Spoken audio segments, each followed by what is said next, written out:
Hello बच्चों, आज हम सेकंड चैप्टर का नेक्स्ट टॉपिक डिस्कस करेंगे जिसका नाम है ब्राउनियन मूवमेंट। तो चलिए देखते हैं कि ब्राउनियन मूवमेंट होता क्या है। ठीक है, the particle in a colloidal solution flow zigzag path. This movement of particle noticed for the first time by Robert Brown in 1828. This is known as Brownian motion. Means 1828 में Robert brown ने क्या देखा कि colloidal solution के अंदर जो particles होते हैं वो क्या कर रहे हैं, जिगजैग मोशन कर रहे हैं, यानी कि टेढ़ा मेढ़ा मोशन कर रहे हैं। ठीक है, तो इसकी डेफिनेशन क्या हो जाएगी, the zigzag movement of particles in a colloidal solution is called Brownian movement. यानी कि कोलाइडल सोल्यूशन के अंदर जो पार्टिकल्स का जिगजैग मोशन होता है उसी को हम क्या कहते हैं, ब्राउनियन मूवमेंट कहते हैं। ब्राउनियन मूवमेंट इसका नाम इसलिए पड़ा था क्योंकि इसकी डिस्कवरी यानी कि सबसे पहले खोज किसने की थी, रॉबर्ट ब्राउन ने। इस चीज़ को सबसे पहले रॉबर्ट ब्राउन ने देखा था, तो उनके नाम के रेस्पेक्ट में ही इस मोशन का नाम क्या रख दिया गया, ब्राउनियन मूवमेंट रख गया। ठीक है, तो अब नेक्स्ट टॉपिक देखेंगे इसके बाद क्या है। नेक्स्ट टॉपिक है टिंडल इफेक्ट। ठीक है, तो अब हम टिंडल इफेक्ट देखते हैं कि टिंडल इफेक्ट होता क्या है।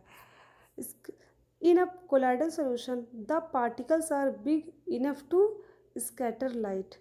If a beam of light is put on a colloidal solution, that is soap solution, kept in a beaker in a dark room, the path of light beam is illuminated and becomes visible when seen from the side.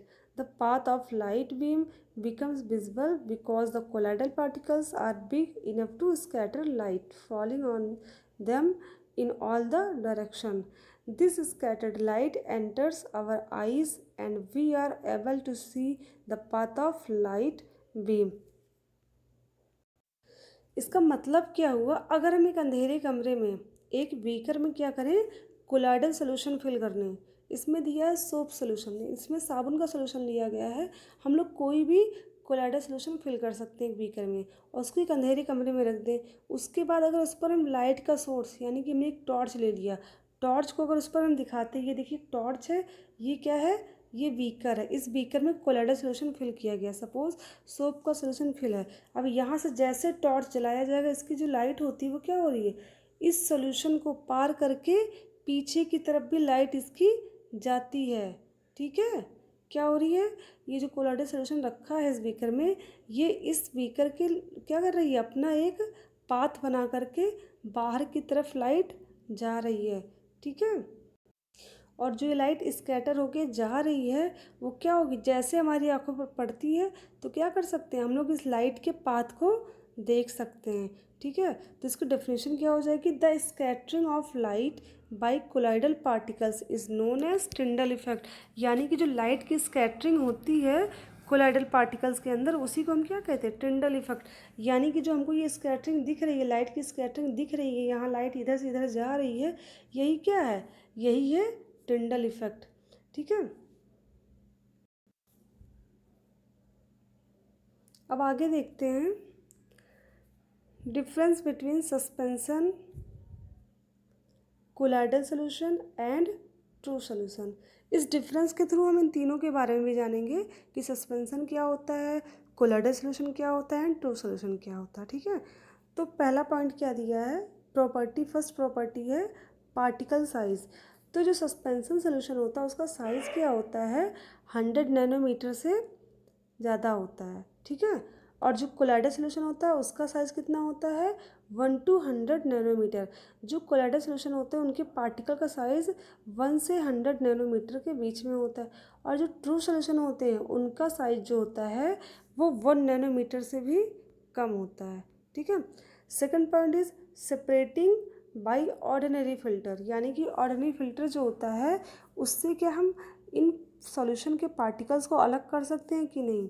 तो suspension के जो particles होते हैं वो क्या होते हैं, 100 nanometre से बड़े होते हैं। मीन्स क्या, ये पॉसिबल है, इसको हम सेपरेट कर सकते हैं। अगर हम इसको फिल्टर करेंगे तो इसके पार्टिकल आराम से अलग हो सकते हैं। कोलाइडल में क्या होते हैं, इसके पार्टिकल 1 to 100 नैनोमीटर के होते हैं, यानी कि इसके पार्टिकल भी बहुत छोटे होते हैं जिसको फिल्टर करना पॉसिबल नहीं होता है। एंड ट्रू सोल्यूशन जो होता है उसके पार्टिकल्स तो बहुत ज़्यादा छोटे होते हैं। तो इसको भी पॉसिबल नहीं होता कि हम इसको फिल्टर कर सकें। Third point is setting of particles. Setting of particles का मतलब ये हो गया जो उसके अंदर पार्टिकल्स होते हैं, अगर हम कुछ टाइम के लिए उस सोल्यूशन को रख दें तो क्या उसके पार्टिकल नीचे तली में बैठ सकते हैं? ऐसा होता नहीं। सस्पेंशन में तो होता है, क्योंकि सस्पेंशन के जो पार्टिकल्स होते हैं वो क्या होते हैं, बड़े होते हैं। सेटल ऑफ देयर ऑन, ये क्या हो जाएगा, अपने आप सेटल डाउन हो जाते हैं। जैसे पानी हमने लिया, उसमें बालू डाल दो पानी में, तो क्या बन जाएगा, वो सोल्यूशन कैसा होगा, सस्पेंशन टाइप का सोल्यूशन होगा। Settle only on centrifugation. अब सेंट्रीफ्यूगेशन का मतलब क्या होता है, जो फोर्स सेंटर की तरफ लगता है। फॉर एग्जांपल हम ये समझा रहे हैं, जैसे हम दही होता है, जब हम दही को मथनी से मथते हैं तो क्या होता है, उस मथनी के थ्रू उस दही के ऊपर क्या कौन सा फोर्स लग रहा है, सेंट्रीफ्यूगेशन फोर्स लगता है। सेंट्रीफ्यूगेशन फोर्स लगता है जिसकी वजह से क्या होता है, मक्खन जो होता है वो मथनी के ऊपर आ जाता है, यानी कि सेंटर की तरफ आ जाता है। ठीक है, और जो सेंटर से दूर लगता है वो सेंट्रीपिटल फोर्स होता है। तो कोलाइडल सॉल्यूशन में क्या होता है, जब सेंट्रीफ्यूगेशन फोर्स वर्क कर रहा होता है तो उसके पार्टिकल क्या हो जाते हैं, सेटिंग मतलब यानी कि सेट हो जाते हैं। ठीक है। थर्ड क्या दिया, ट्रू सॉल्यूशन दिया। इसमें क्या होता है, डू नॉट सेटल, इसके पार्टिकल सेटल डाउन यानी कि नीचे नहीं बैठते तली में। अब फॉर एग्जांपल हमने चीनी पानी का घोल लिया है, अभी चीनी को पानी में घोल दीजिए, उसको बहुत देर 1 घंटे 2 घंटे 10 मिनट 15 मिनट के लिए रख दीजिए आप, तो क्या चीनी के पार्टिकल्स नीचे तली में बैठेंगे? नहीं, ऐसा नहीं होता है। ठीक है, तो जो ट्रू सोल्यूशन होते हैं उसके पार्टिकल जो होते हैं वो सेटल डाउन नहीं होते हैं, बट कोलाइडल सोल्यूशन के हो सकते हैं जब उस पर सेंट्रीफ्यूगेशन फोर्स वर्क करेगा, और सस्पेंशन के तो तुरंत ही हो जाते हैं। अब नेक्स्ट पॉइंट देखते हैं, फोर्थ नंबर दिया है अपीयरेंस, यानी कि इनकी दिखते हैं कि नहीं, आर पार इनके देख सकते हैं कि नहीं। फर्स्ट सस्पेंशन का दिया है ओपेक। सस्पेंशन में क्या होता है, ओपेक का मतलब हो गया अपारदर्शी, यानी कि जो ओपेक सोल्यूशन होता है उसके आर पार हम नहीं देख सकते हैं। अभी क्या है, बकेट में हमने पानी लिया, ट्रांसपेरेंट बकेट है, हमने पानी लिया, उसमें क्या कर दिया, सैंड यानी कि बालू पूरा फिल कर दिया, उसको अच्छे से भर दिया, तो क्या उस बकेट के आर पार हम देखे दिखाई देगा? नहीं दिखेगा हमको।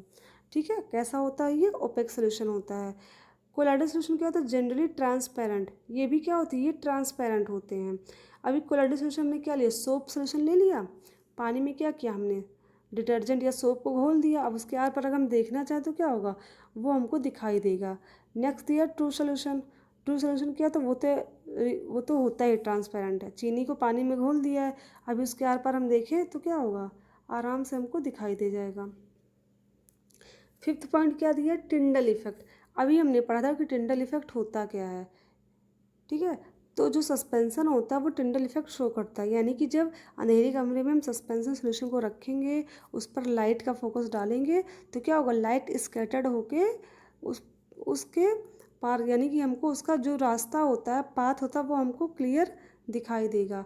कोलाइडल सोल्यूशन में भी होता है बट ट्रू सोल्यूशन में नहीं होता है। ठीक है। सिक्स्थ पॉइंट है डिफ्यूज़न ऑफ पार्टिकल्स। डिफ्यूज़न का मतलब होता है डिफ्यूज़ होने, यानी कि टूट जाना, अपनी प्रॉपर्टी भी उस सोल्यूशन में मिला देना। अब क्या दिया, डू नॉट डिफ्यूज़। अब सस्पेंशन के पार्टिकल क्या तो डिफ्यूज़ नहीं होते। हमने क्या किया, एक ग्लास में पानी लिया, उसमें हमने क्या किया, सैंड डाल दिया, थोड़ा सा सैंड डाल दिया, अब वो सैंड जो है क्या उसमें डिफ्यूज़ होगा, टूटेगा नहीं, वो डिज़ोल्व होगा ही नहीं, जैसे है वैसे का वैसा ही पड़ा रहेगा। बट कोलाइडल में क्या होता है, डिफ्यूज़ स्लोली, उसमें वो डिफ्यूज़न क्या होता है स्लोली स्लोली होता है। अगर हम सोप को पानी में डालें तो क्या होगा, सोप धीरे धीरे उसमें डिफ्यूज़ हो जाएगा और अपनी प्रॉपर्टी भी वाटर के अंदर दे देता है। और इसमें क्या है, ट्रू सोल्यूशन में डिफ्यूज़ रैपिडली, ये क्या होता है, बहुत जल्दी डिफ्यूज़ हो जाते हैं, बहुत ही जल्दी। सेवन्थ पॉइंट दिया ब्राउनियन मूवमेंट। ब्राउनियन मूवमेंट हमने पीछे पढ़ा था, अभी क्या होता है, ब्राउनियन मूवमेंट क्या होता है, पार्टिकल्स का जिगजैग मोशन जो होता है उसी को हम क्या कहते हैं, ब्राउनियन मूवमेंट कहते हैं। तो सस्पेंशन में क्या होता है, मेशो, यानी कि सस्पेंशन में दिखाई दे सकता है। और कोलाइडल में क्या होता है, इसमें तो एब्सोल्युटली दिखाई देता है, बट ट्रू सोल्यूशन में क्या होता है, दिख भी सकता है और नहीं भी दिख सकता है। ठीक है, ये डिपेंड करता है सॉल्यूट पर। अब एट्थ पॉइंट क्या है, नेचर। इसका नेचर कैसा होता है, सस्पेंशन जो होता है, अब तो सबको समझ में आ ही गया होगा कि ये हेट्रोजीनियस होता है, क्योंकि हमने बालू का और पानी का मिक्सचर लिया था और वो होता कैसा है, हेट्रोजीनियस ही होता है। इसका क्या, ये भी हेट्रोजीनियस है। अभी हमने सोप को पानी में डिज़ोल्व किया तो ये कैसा होगा, हेट्रोजीनियस ही तो होगा, होमो तो होगा नहीं। और ये लास्ट क्या है, ट्रू सोल्यूशन, ये तो होमोजीनियस ही, कोई चीनी को हमने पानी में घोल के बताया था। ठीक है, तो ये जो हमारा टॉपिक है आज ख़त्म हो गया, suspension, colloidal solution and true solution. इसका डिफरेंस भी हमने पढ़ लिया और ये भी जाने कि तीनों होते क्या हैं। ठीक है, तो ये क्लास अभी ओवर करते हैं। Thank you class.